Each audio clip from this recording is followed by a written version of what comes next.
joins us now. Natasha, nice to see you. We appreciate you spending the time with us. Are things at the White House as disorganized as they seem?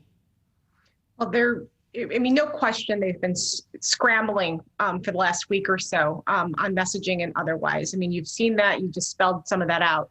We're seeing different statements coming from the president that is contradictory with what some of the other public officials are saying, including Lloyd Austin today in a briefing to lawmakers.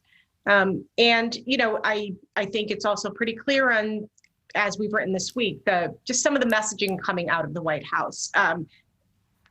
The decision for Joe Biden to go to Camp David, even as this was unraveling, the decision to then release a photo of him alone at a table with this vast table with all these empty chairs. All of those things just sort of started building on top of themselves. And the president did announce today that he is staying in the White House one additional day. He had planned this entire couple of weeks initially had planned to go on a break, on a vacation to Wilmington and Rehoboth Beach in Delaware. The optics of that, of him hopping on Marine One after the speech to go on vacation, would not have looked good. As you think about this, or actually ask it this way, as you talk to your White House sources, do they believe that they have a policy problem or a communication problem? Well, it depends on who you talk to, and there's a lot of different arguments going on right now. I mean, there's some thought that... fair to say your reporting shows there's a lot of dissension inside the White House over how this has been handled and what's happening. Well, no, I mean, I wouldn't say that. I do think that initially what they had come out with was saying, what you had said earlier, look, there's a consensus of people in America wanting to withdraw from Afghanistan, knowing that there is a distinction between that and the execution of the exit. And there's also, I think that the biggest message that came out today was from Biden himself. And he, every day this week, has taken a little more responsibility. Today, he said it. He said, look, I got lots of different intelligence.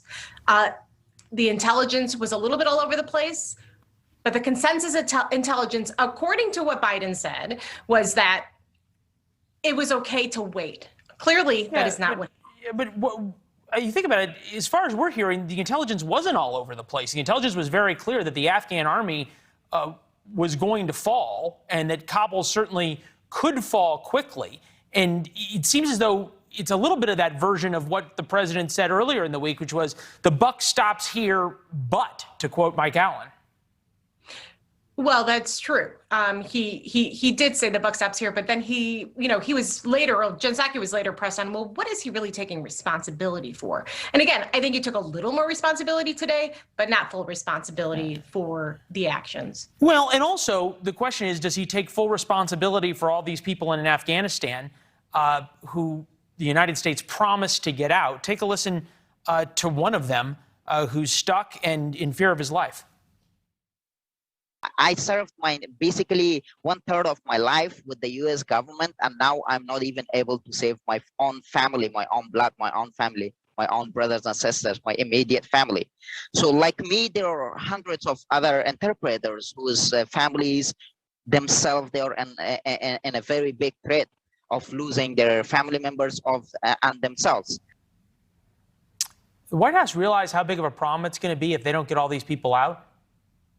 They are realizing it indeed. And as you saw during the week, they are course correcting. Now they realize we have to show that we're in charge, that we're in control, and that we are going to take control of the situation.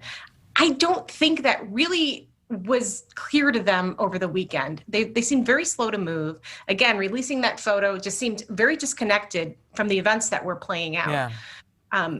But as I said, they are now fully in understanding this is what they need to get people out. And Jen Psaki managed to come back from her vacation and take down her out of office email as well. I'm sure as a lot of people noticed. Natasha, thank you. Good to see you. Thank you. All right. As you heard earlier, President Biden said America is going to get our people out. But right now, the U.S. military in Afghanistan is confined to Kabul airport, surrounded by the Taliban.